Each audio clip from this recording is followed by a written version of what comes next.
हम अक्सर test reports में पढ़ते हैं fasting blood glucose, post prandial blood glucose और रैंडम ब्लड ग्लूकोज। तो आइए इनको अच्छी तरह समझें कि ये क्या है और इनका क्या मतलब होता है।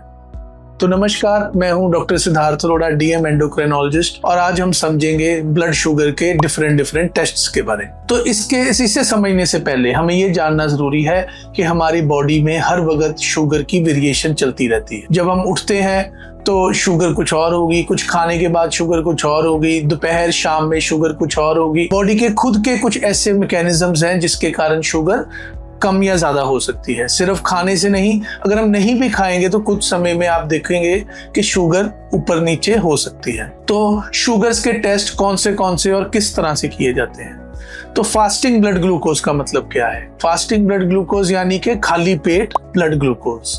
इसको करने का एक प्रॉपर टेक्निकल तरीका है जो कि समझना जरूरी है। तो जब भी हमने फास्टिंग शुगर करवानी है या फास्टिंग ब्लड ग्लूकोज करवानी है, उसमें मिनिमम 8 से 12 घंटे की फास्टिंग की जरूरत होती है।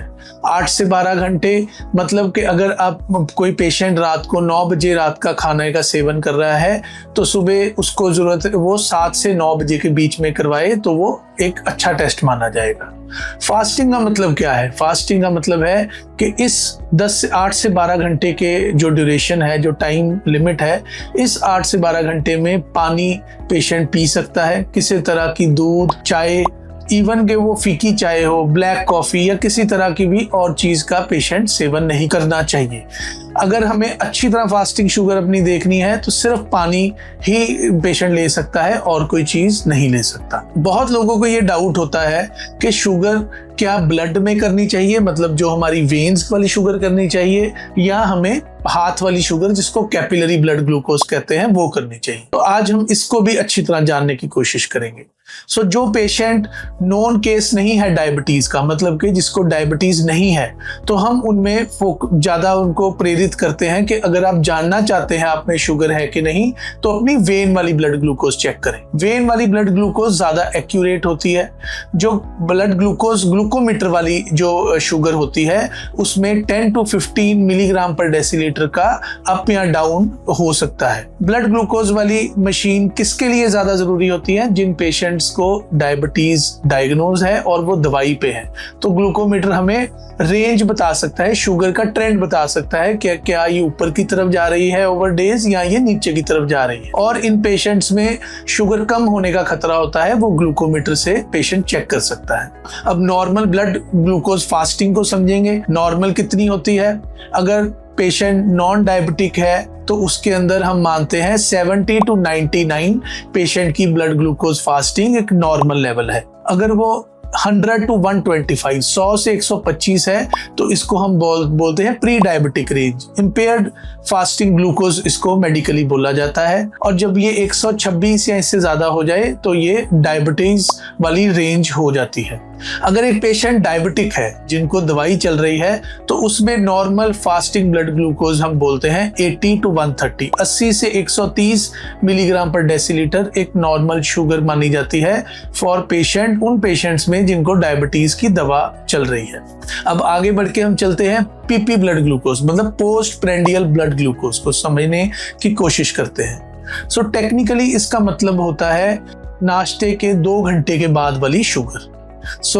फास्टिंग शुगर हमें बता रही है कि हमारी लिवर जो है वो शुगर को कैसे प्रोसेस कर रहा है, और पोस्ट प्रेंडियल खाने के बाद वाली शुगर हमें बता रही है कि हमारा जो पैनक्रियाज है वो इंसुलिन ठीक तरह बना रहा है कि नहीं बना रहा। ये कुछ बातें हैं, अगर हम इनको गंभीरता से समझे तो हम अपनी शुगर्स को और बेहतर समझ पाएंगे। पोस्ट प्रेंडियल ग्लूकोज मतलब खाने के बाद वाली ग्लूकोज की नॉर्मल वैल्यू कितनी होनी चाहिए? तो ये नॉर्मल वैल्यू होनी चाहिए जी 180 से कम एक डायबिटिक पेशेंट में और 200 से कम एक नॉन डायबिटिक पेशेंट।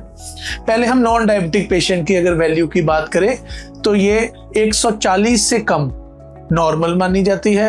140 से 200 के बीच में ये प्री डायबिटिक रेंज, मतलब कि इम्पेयर्ड ग्लूकोज टॉलरेंस इसको बोला जाता है। और जिस पेशेंट को डायबिटीज नहीं है, अगर उसकी पोस्ट प्रेंडियल मतलब खाने के बाद शुगर 200 से ज्यादा आ रही है तो ये डायबिटिक रेंज मानी जाती है। फिर वही बात अगर मैं बोलूं ये कहाँ से करनी चाहिए, ये वेन से करनी चाहिए या ये ग्लूकोमीटर से करनी चाहिए, तो एक पेशेंट जिसको डायबिटीज नहीं है वो अगर वेन से करे तो ज्यादा एक्यूरेट रिजल्ट्स हमें मिलते हैं, और एक पेशेंट जिसको डायबिटीज है वो अपने दिनचर्या में शुगर चेक करने के लिए ग्लूकोमीटर का इस्तेमाल कर सकता है। अब एक लास्ट बात करेंगे रैंडम ब्लड ग्लूकोज के बारे में। रैंडम ब्लड ग्लूकोज का मतलब है शुगर का लेवल किसी भी टाइम ऑफ द डे में अगर हमें देखना पड़े, तो इसका मतलब है कि जैसे शाम के टाइम की हमें शुगर देखनी है, रात की देखनी है, किसी पेशेंट में रात को हम सोने वक्त भी अगर महसूस हो शुगर ज्यादा या कम तब भी देखनी पड़ सकती है, ये होती है रैंडम ब्लड ग्लूकोज।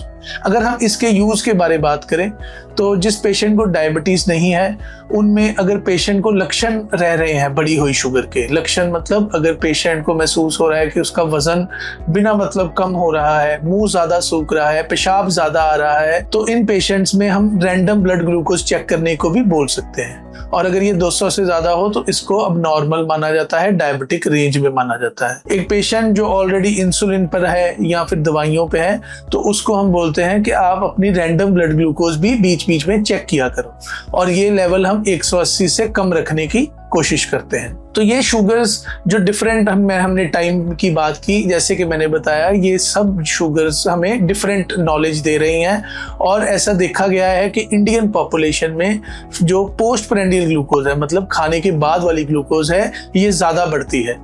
जबकि हम बात करें अमेरिकन पॉपुलेशन या बाहर जो यूरोपियन पॉपुलेशन है इनमें फास्टिंग ब्लड ग्लूकोज ज़्यादा बढ़ती है। तो हमारी पॉपुलेशन में हम देखते हैं कि पोस्ट प्रेंडियल खाने के बाद वाली ग्लूकोज ज़्यादा बढ़ने के कारण हमें heart attack, brain stroke, kidney problem और आई में डैमेज की प्रॉब्लम भी बढ़ती है। तो आइए हम अपनी शुगर्स को बेहतर समझें, इसको बेहतर तरह इसका इलाज करें और अपने जीवन को स्वस्थ रखें।